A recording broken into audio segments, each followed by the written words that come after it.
Yo, Jeeshan, wake up. We need to film UFC 254 reaction. Wake up. Hey man, 30 more minutes man, just fuck off for a minute. Yo, bro, who do you think's gonna win the fight? I need to make money. Gamble responsibly. Bro, COVID's been affecting all my life. I need to bet. Tell me who's gonna win. Wait, what? You need money? Bruv, I want Khabib to win. You know I want Khabib to win, fam. Are you serious? Did you just say Khabib? After you did everything to your boy Conor? Bro, you dominated him than most spawns, bro.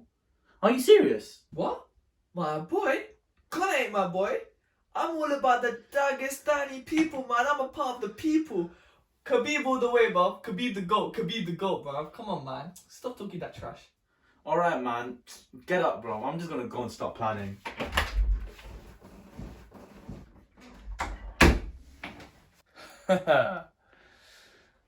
Hello, you.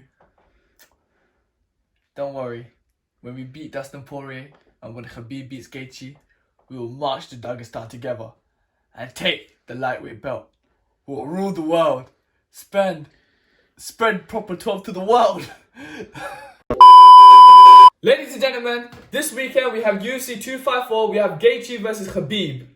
I know some of you UFC fans are still crying, oh, I want Tony Ferguson. I want Tony Ferguson to versus Khabib. Well, fuck Tony Ferguson. Damn! We see Gaichi stop him. I don't give a fuck what anyone says. This is Gaichi's time now, and this is a great matchup. We also have the co-main event. This fight is between Jared Cannonier versus Robert Whittaker, and whoever wins this fight fights Israel Adesanya for the title. Let's move on to the eagle, KHABIB Nurmagomedov.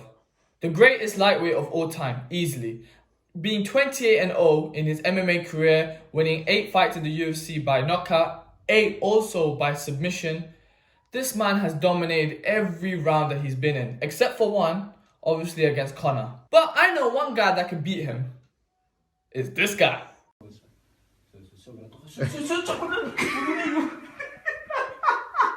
Everything about Khabib is great, from his record to like every fight where he dominates.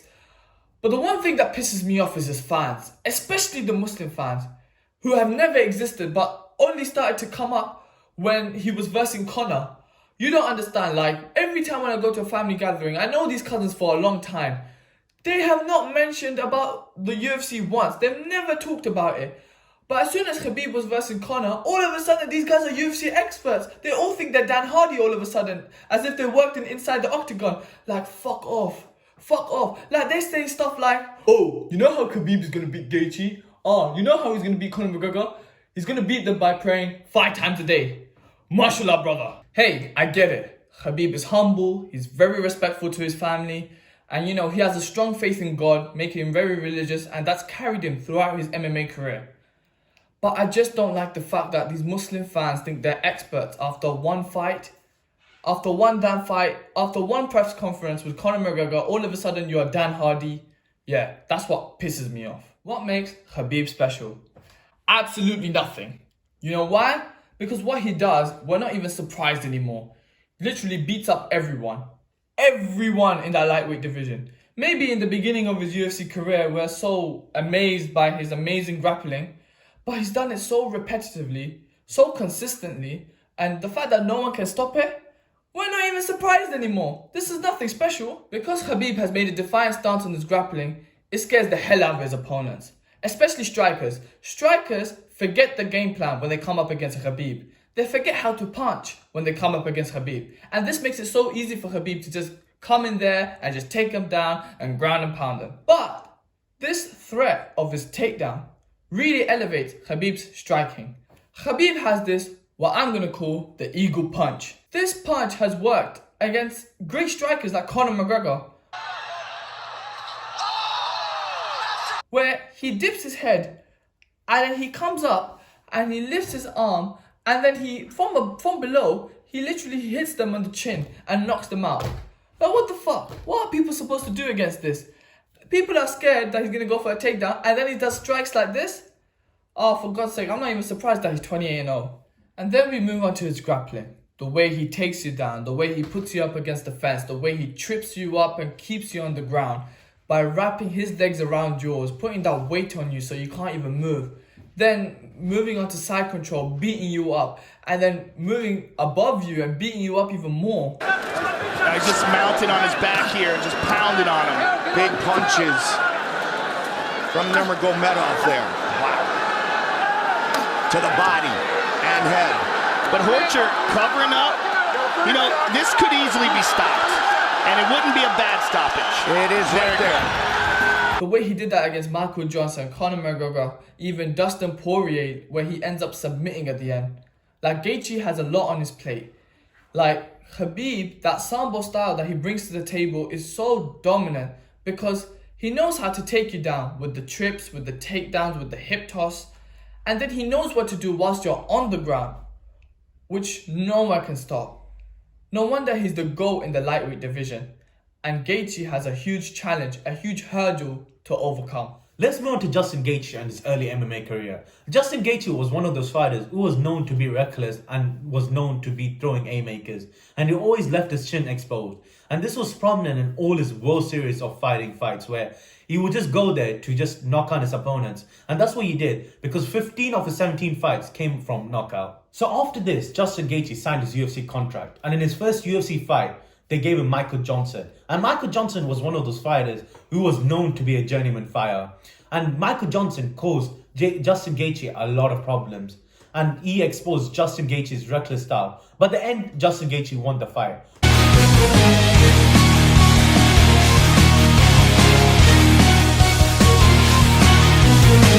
So after the Eddie Alvarez loss, everyone thought that Justin Gaethje would actually start listening to his coach, where he would use his wrestling and maintain distance. But his next fight against Dustin Poirier, he didn't do any of that. He did the same thing against Eddie Alvarez, where he left his chin exposed, he tried to throw haymakers, and guess what Dustin Poirier does? He just TKOs him.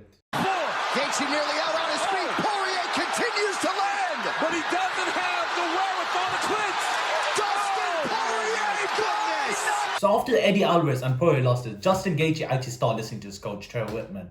Trevor Whitman's a world-class coach, and he thought Justin Gaethje distant. In his comeback fight, Justin Gaethje fought James Wick, and Justin Gaethje looked like a whole new man. He wasn't being reckless, he was keeping his hands up, he was maintaining distance, and he was really good in that fight because James Wick was a really tall guy, and he closed the distance and caught him with this dirty 1-2 combo, which KO'd James Wick. Never saw it coming. Big right from Gaethje, and down goes. Justin Gaethje fought Edison Barboza and Cowboy Cerrone. He KO'd Edison Barboza and TKO'd Cowboy Cerrone, and he displayed his skills, and he was a big challenger for the title in the lightweight division. But the fight which really made me a Justin Gaethje fan was a fight against Tony Ferguson. He took on 2 weeks notice where Tony Ferguson had an 8-week training camp. And what does Justin Gaethje come and do? He TKOs him in round 5.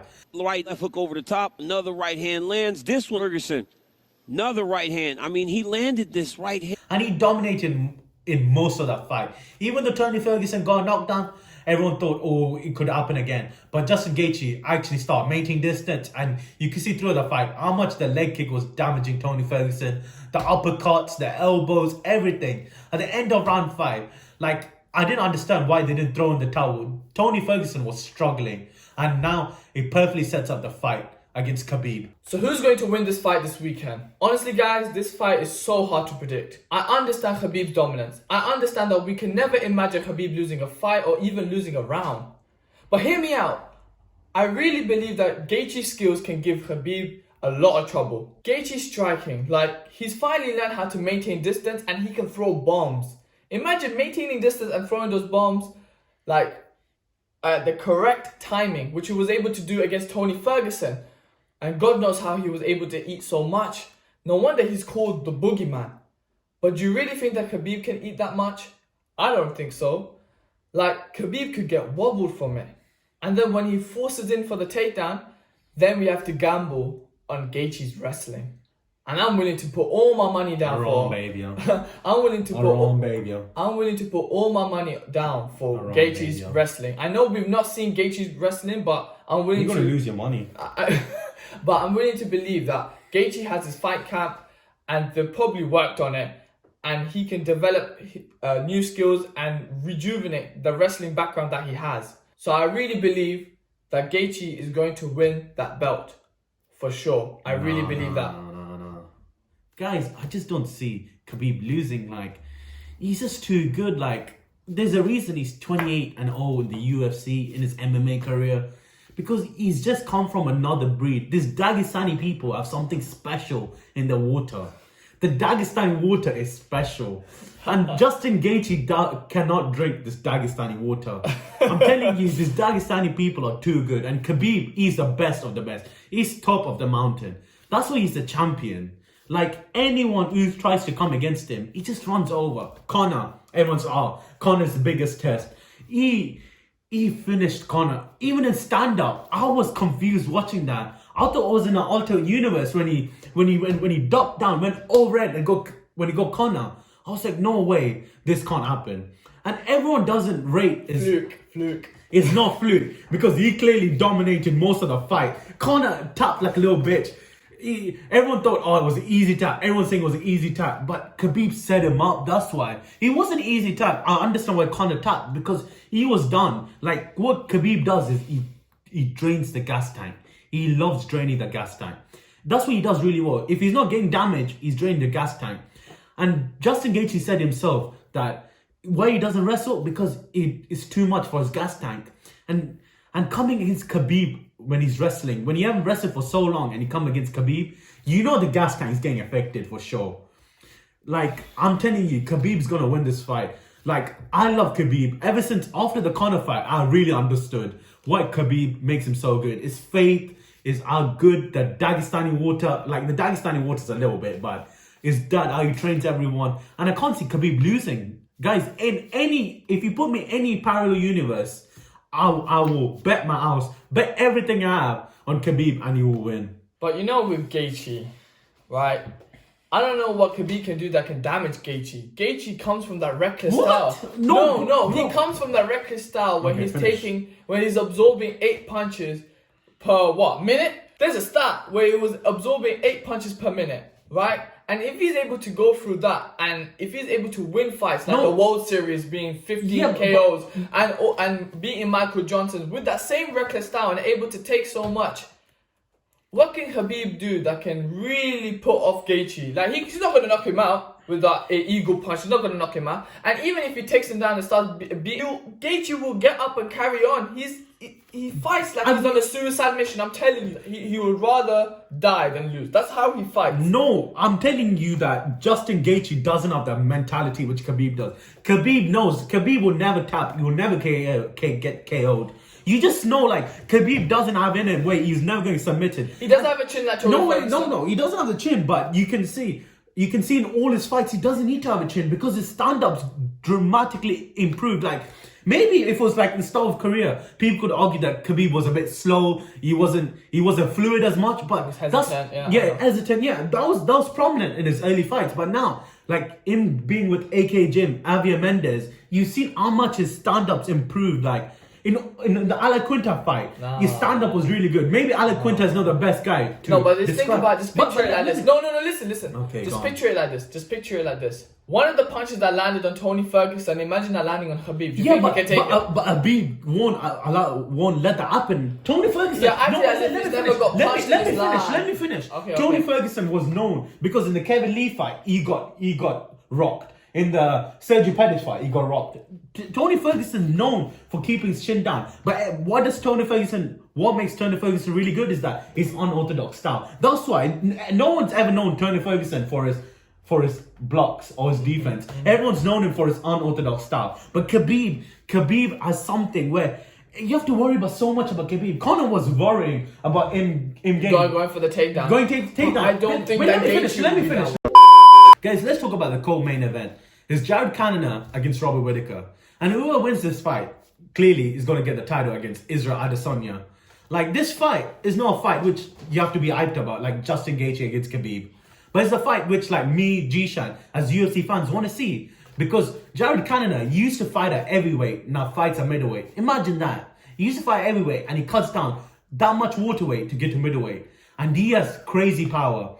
He kicked Anderson Silva in the shin and Anderson Silva couldn't carry on. He's knocked out many people.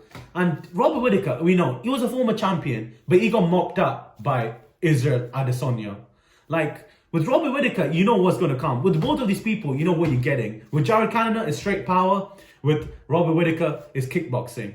But I think Jared Conner is going to win because the power is too crazy. Guys, like, whoever doesn't watch UFC, watch a fight against Anderson Silva. You would know that leg kick, you could feel the connection. You could feel the connection from the UK, and the fight was in Brazil.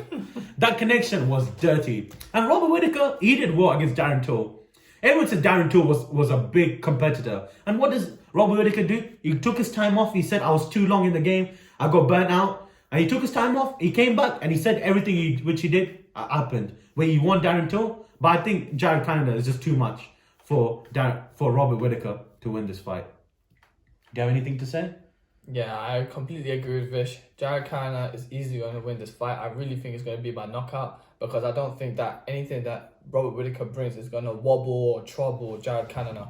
And soon we will see that Jared Cannonier will be fighting for the title against Israel Adesanya. And even Israel Adesanya knows that Jared Cannonier was going to win this fight because he called out Jared Cannonier. He says, give me Robert Whittaker again, he'll mope him up, which I know will happen. And one thing with Robert Whittaker, he loves leaving his chin for sale, bro. Like, stop leaving your chin for sale. Take it. Yeah, take it, please. I'll buy one, get one free. That's what he did in the Israel Adesanya fight. In the Yoel Romero fight, that was very prominent. Yoel Romero should have won the second fight. I don't care. The only people who thought Robert Whittaker won the second fight was Robert Whittaker and his family. No one else. And the judges. We know judges, like, I don't want to get started on the judges. But I'm just going to say, Robert Whittaker, if you leave your chin open, it's going to be a quick night for the showers. Like, you can't be leaving your chin open. And he knows that as well. But I think Jared Cannonier is just too much and too good. And has too much power to win this fight. Thanks for watching, guys. This main event is fucking insane. You need to watch this main event. If you're a UFC fan, you cannot fucking miss this fight. And we're definitely going to do the aftermath of Khabib versus Gaichi for sure. And you know what you have to do. Just tell us in the comments who you think is going to win. Like and subscribe. And stay tuned for the next video. Take care. Peace.